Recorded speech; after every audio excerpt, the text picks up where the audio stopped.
आज से पहले बजट में राजकोषीय घाटे की बात होती थी। सरकार ने कितनी ट्रेनें चलाई, इनकम टैक्स में कितनी छूट मिली, सबकी नजरें इस बात पर टिकी रहती थी।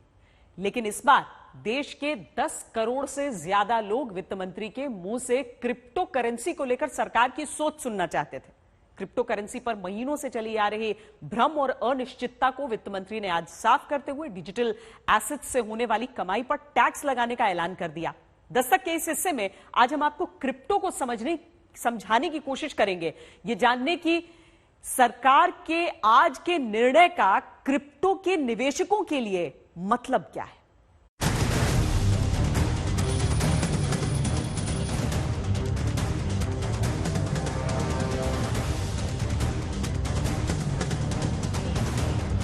क्या 10,000 रुपए 8 लाख करोड़ रुपए बन सकते हैं? आप कहेंगे ये कैसा सवाल है, क्योंकि 10,000 रुपए का निवेश 800 करोड़ फीसदी रिटर्न होने पर 8 लाख करोड़ रुपए बनेगा। इतना मुनाफा कमाना भले ही fix deposit, mutual fund, bond और शेयर से संभव ना हो, लेकिन क्रिप्टो करेंसी से संभव है। जुलाई 2010 में एक बिटकॉइन की कीमत सिर्फ 6 पैसे थी।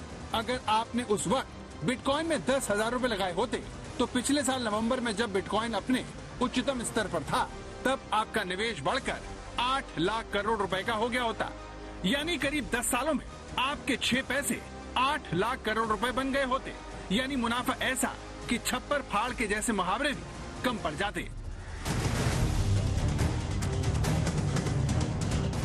क्रिप्टो करेंसी से जुड़े यही वो आंकड़े हैं जो देश के करोड़ों नौजवानों को इसकी तरफ खींच रहे हैं। भारत में करीब 10 करोड़ से ज्यादा लोग रातों रात अमीर बनने के लिए बिटकॉइन जैसी क्रिप्टो करेंसी में अपनी जमा पूंजी झोंक चुके हैं।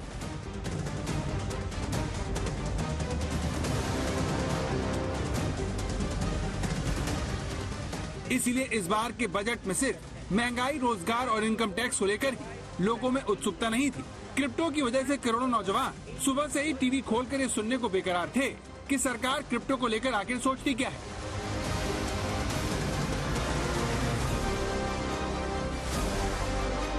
क्योंकि जिस तरह से पीएम लगातार क्रिप्टो करेंसी को लेकर दुनिया को चेतावनी दे रहे थे, प्रधानमंत्री के एक एक शब्द भारत में इसके 10 करोड़ से ज्यादा निवेशकों को सोने नहीं दे रहे थे।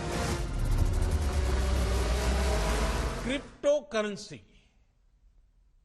or Bitcoin, for example, it is important that all democratic nations work together on this and ensure it does not end up in wrong hands, which can spoil our youth.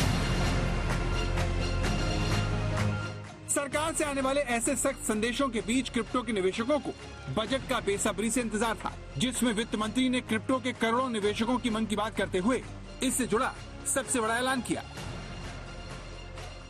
Introduction of a central bank digital currency will give a big boost to digital economy. Digital currency will also lead to a more efficient and cheaper currency management system. It is therefore proposed to introduce digital rupee using blockchain and other technologies to be issued by the Reserve Bank of India starting 2022 and 23. तो मोदी सरकार ने साफ कर दिया कि वो digital asset से होने वाली कमाई पर 30% टैक्स वसूलेगी। इसके साथ ही इस तरह की एसेट्स के ट्रांजैक्शन पर 1% TDS भी कटेगा। अगर किसी को इस तरह की डिजिटल एसेट्स तोहफे में दी जाती है तो उस पर भी 1% TDS कटेगा। यानी सरकार चाहती है कि सभी निवेशक अपने मुनाफे का एक हिस्सा उसे टैक्स के रूप में दें। लेकिन यहाँ सवाल ये उठा कि जिस क्रिप्टो करेंसी को लेकर सरकार अभी तक कानून बनाने में लगी हुई है, उस पर टैक्स लगाकर आखिर वो क्या संकेत दे रही है? क्या वो ये कह रही है कि वो क्रिप्टो करेंसी पर बैन नहीं लगाएगी? और क्या सरकार ने टैक्स लगाकर क्रिप्टो करेंसी के निवेश को एक विकल्प के तौर पर स्वीकार कर लिया है? इस सवाल का जवाब वित्त मंत्री सीधे सीधे देने से बचती रही। डिजिटल एसेट क्या है? क्या इसमें क्रिप्टो, जिसको करेंसी भी कहा जाता है, क्रिप्टो करेंसी, तो जिसके लिए घोषणा की गई है आज बजट में? घोषणा की गई है कि सेंट्रल बैंक एक डिजिटल करेंसी इशू करेगी, बस। उसके अलावा हम चर्चा में क्रिप्टो क्या है, क्रिप्टो एसेट क्या है, अभी नहीं होगा। वो जीरो ड्राफ्ट जो है, जिसके ऊपर स्टेक होल्डर्स कंसल्टेशन चल रही है, आप भी उसमें शामिल हो जाइए। क्रिप्टो पर रिसर्च करने वाली एक एजेंसी के मुताबिक पिछले साल अप्रैल से अब तक क्रिप्टो करेंसी में भारतीयों का निवेश 6,922 करोड़ से बढ़कर 75,000 करोड़ तक पहुंच गया है। एजेंसी का दावा है कि 10 करोड़ से ज्यादा भारतीय क्रिप्टो के निवेशक हैं, जो दुनिया में सबसे ज्यादा है। चैनालिसिस की एक रिपोर्ट भी कहती है कि भारत में क्रिप्टो करेंसी का बाजार बीते एक साल में 641% तक बढ़ा है।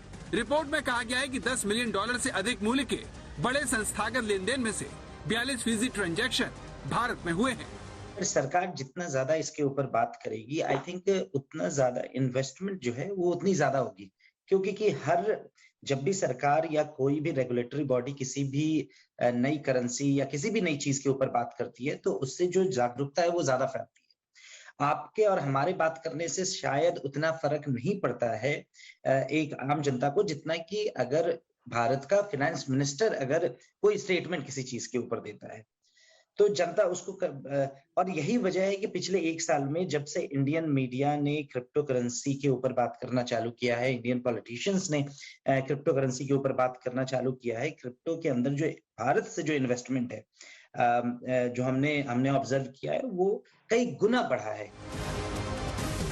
क्रिप्टो करेंसी में भारतीयों की बढ़ती इसी दिलचस्पी की वजह से सरकार पर दबाव है कि वो इसे लेकर अपनी स्थिति जल्द से जल्द साफ करे, क्योंकि ये 10 करोड़ लोगों की जिंदगी से सीधा जुड़ा मामला है।